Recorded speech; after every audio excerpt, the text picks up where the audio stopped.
Thank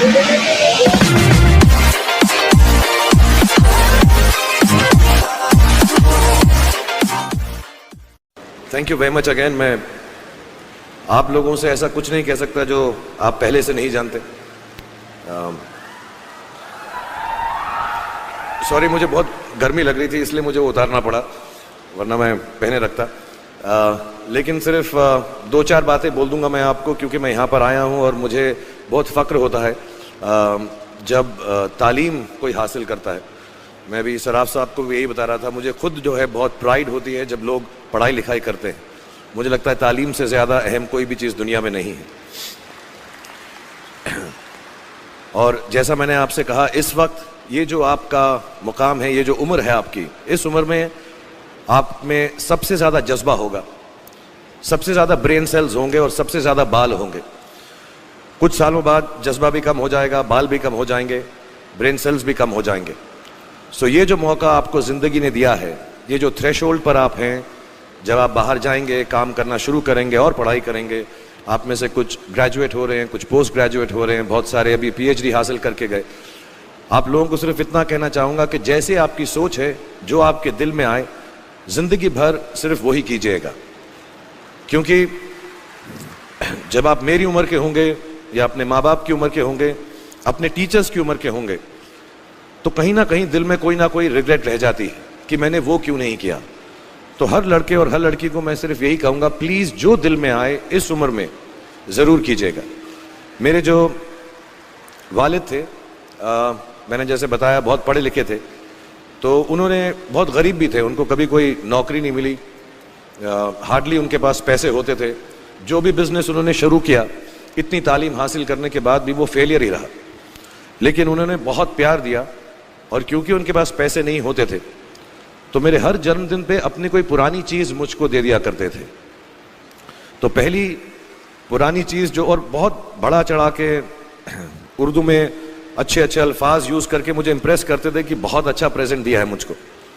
तो वो मुझे पहली चीज़ उन्होंने मुझे, ये मैं हर जगह पर बोलता हूँ, स्कूल के बच्चों के फंक्शन पे, येल यूनिवर्सिटी में, एडिनबरा में, क्योंकि आप लोग सब अपनी लाइफ के उस थ्रेशोल्ड पे हैं जहाँ से आपको कामयाबी हासिल करनी है इंशाल्लाह। सो पहली चीज़ जो उन्होंने मुझे दी थी, उन्होंने मुझे अपना शतरंज का सेट दिया था, टूटा फूटा सा। वो शतरंज हर रोज़ खेलते थे। हनुमान मंदिर के जो हेड प्रीस्ट थे, पंडित थे, उनके साथ रात को जाके मेरे वालिद जो हैं शतरंज खेलते थे। और उन्होंने मुझे कहा कि शतरंज से आप ज़िंदगी के बारे में बहुत कुछ चीज़ें सीख सकते हैं। पहली ये कि कोऑपरेशन और साथ मिलजुल कर काम कैसे करना है।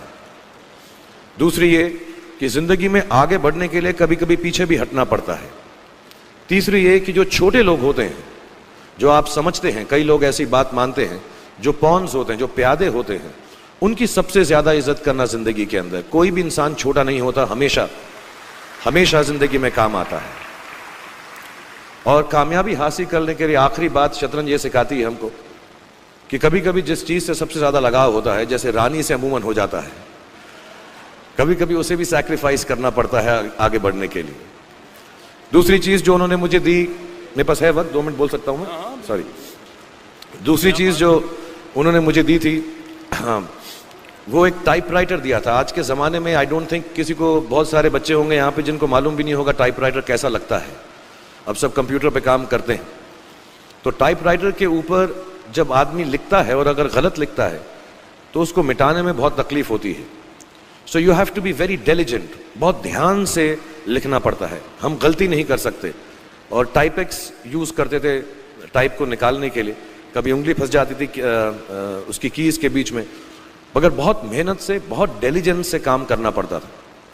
तो जब मैं उस पर टाइपिंग सीखा स्कूल में कॉमर्स करते वक्त, so the only thing I realise is that practice makes you perfect.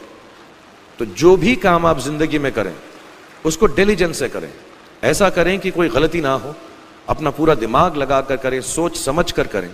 ऐसे करें कि ये काम जिंदगी में आपका पहला काम है और इसके बाद आपको मौका नहीं मिलेगा, और शायद ये काम आपका जिंदगी का आखिरी काम है, इसके बाद फिर मौका नहीं मिलेगा। So do it with that kind of diligence.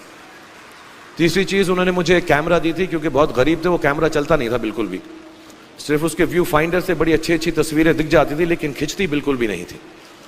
और इससे मुझे उन्होंने सीख दी कि जो हमारी क्रिएटिविटी होती है, हम जो भी कभी कभी हमारी हॉबी होती है, कभी कभी हमारा उससे प्यार होता है, लेकिन हम उसको अपनी नौकरी नहीं बना सकते, अपना काम नहीं बना सकते। बहुत कम लोग ऐसे फॉर्चुनेट होते हैं जैसे मैं हूँ कि जो मेरी हॉबी थी, जिस चीज़ से मुझे प्यार था, कलाकारी से, एक्टिंग से, वो मेरा पेशा भी बन गया। अमूमन ऐसा होता नहीं है, लेकिन जो हमारी कला है, चाहे वो पोएट्री है, चाहे वो लिखना है, चाहे वो पेंटिंग है, चाहे जो भी चीज़, गाना है, अकेले में गाना है, हमारी क्रिएटिविटी ज़रूरी नहीं है कि दुनिया एक्सेप्ट करे। जैसे उस कैमरा की तस्वीरें दिखती नहीं हैं, लेकिन उसमें देखने से खूबसूरत लगता है हर कुछ, वैसे ही आपकी जो क्रिएटिविटी है वो अपने लिए रखें, क्योंकि ज़िंदगी में कभी ना कभी, कहीं ना कभी ऐसा मुकाम आएगा जब आप बहुत अकेला फील करेंगे। हो सकता है दुख का समय भी आए, उस वक्त आपकी जो क्रिएटिविटी है वो आपकी सबसे अच्छी दोस्त होगी, दुनिया उसको माने या ना माने। मैं बहुत ख़राब पोइट्री करता हूँ, लेकिन जब भी दुखी होता हूँ तो लिख लेता हूँ। सराफ साहब से मैं अब सीखना भी चाहता हूँ। मैं रेख्ता पे जाऊँगा, मुझे लगता है ये कमाल की साइट है, थोड़ी मैं शायरी वगैरह सीखूँगा। मेरी शायरी बहुत ख़राब है कि हमने तुम्हारी याद में रो रो के टब भर दिए, वो आए और नहा कर चल दिए।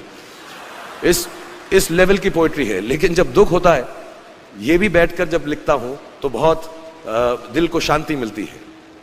आखिरी चीज़ मेरे वालिद ने जो मुझे दी थी, वो दोनों मिक्स है, मैं जल्दी ख़त्म करता हूँ क्योंकि आप लोगों के पास वक्त नहीं है, आप लोगों को अपनी डिग्रीज लेनी है, सोच रहे होंगे इतना वक्त ज़ाया कर रहा है हमारा ये। तो मैं जल्दी से बताता हूँ। एक उन्होंने मुझे कहा, एक सेंस ऑफ ह्यूमर हमेशा रखना ज़िंदगी में, हंसते हमेशा रहना, एक चाइल्ड लाइक इनोसेंस ज़रूर रखना। जैसे एक छोटे बच्चे की जो एक इनोसेंस होती है, जो उसका दुनिया की तरफ जो नज़रिया होता है, बड़ा इनोसेंट सा होता है, उसमें कोई खामी नहीं होती, गलती नहीं होती, अभी दुनियावी बातें नहीं आई होती, तो वैसे ही रखना। कई बार बचपन में मैंने जब बदतमीज़ी की या कोई गलत काम किया तो उन्होंने सेंस ऑफ ह्यूमर से मुझे बचाया। और ज़िंदगी भर अगर आप अपने ऊपर, अपने हाल पे, दुनिया पे, क्योंकि लोग आपसे हर कोई बात कहेंगे, अच्छी बात भी कहेंगे, बुरी बात भी कहेंगे, क्योंकि लोगों का काम है कहना। अगर आप उसको एक सेंस ऑफ ह्यूमर से देख सकेंगे तो ज़िंदगी जो है बहुत बेहतर रहेगी। And last not the least, what my father gave me, what my mother gave me and what your parents have given you, आपके जो पेरेंट्स हैं, जो आपको दिया है, वो सबसे बड़ी गिफ्ट है, गिफ्ट ऑफ लाइफ। ज़िंदगी की जो ज़िंदगी एक खुद ही सबसे बड़ा तोहफा है हमारी ज़िंदगी, और उसको वैसे ही ट्रीट कीजिए। ज़िंदगी के अंदर जो भी मुकाम आए, जैसी भी चीज़ें हों, अच्छा हो, बुरा हो, कभी अंधेरा हो, कभी उजाला हो, हर चीज़ को रिस्पेक्ट कीजिए और ज़िंदगी में ग्रेस रखिए हर इंसान की तरफ। हर इंसान जो भी आपसे जो भी बात करेगा, वो अपनी मुसीबत के हिसाब से करेगा, अपनी हैसियत के हिसाब से करेगा। कभी गलत बात भी बोलेगा, ऊंची बात भी बोलेगा। जब आप काम करेंगे, जब आप बड़ी बड़ी कंपनीज के अंदर नौकरी हासिल करेंगे, आपका हमेशा झगड़ा रहेगा, जो मेरा जूनियर है वो ऐसी बात करता है, मेरा सीनियर जो है ऐसी बात करता है। लेकिन सब जो हैं ज़िंदगी से जूझ रहे हैं, इस ज़िंदगी में कुछ बनने की कोशिश कर रहे हैं।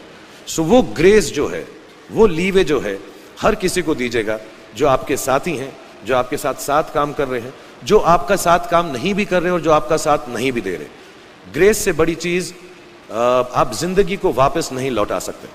तो ये 4-5 चीज़ें याद रखिएगा। याद रखिएगा, नहीं रहे तो कोई बात नहीं।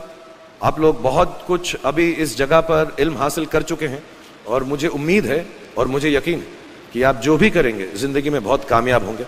और फिर से मैं मौलाना आज़ाद नेशनल उर्दू यूनिवर्सिटी का शुक्रिया अदा करना चाहूँगा कि मुझे यहाँ पर बुलाया, आपसे मुखातिब होने का मौका दिया। थैंक यू वेरी मच, बहुत बहुत शुक्रिया। और आप, मुझे मालूम है कुछ टीचर्स जो होंगे यहाँ पर बैठे होंगे जो आपके फेवरेट नहीं भी हैं, जो बहुत स्ट्रिक्ट होंगे, डांटते भी होंगे आपको, उनको सबसे ज़्यादा याद रखिएगा जब आप इस यूनिवर्सिटी से बाहर जाएंगे, क्योंकि जो सबसे ज़्यादा टीचर आपसे स्ट्रिक्ट थे वो एक्चुअली सबसे ज़्यादा आपसे प्यार करते थे। Thank you very much.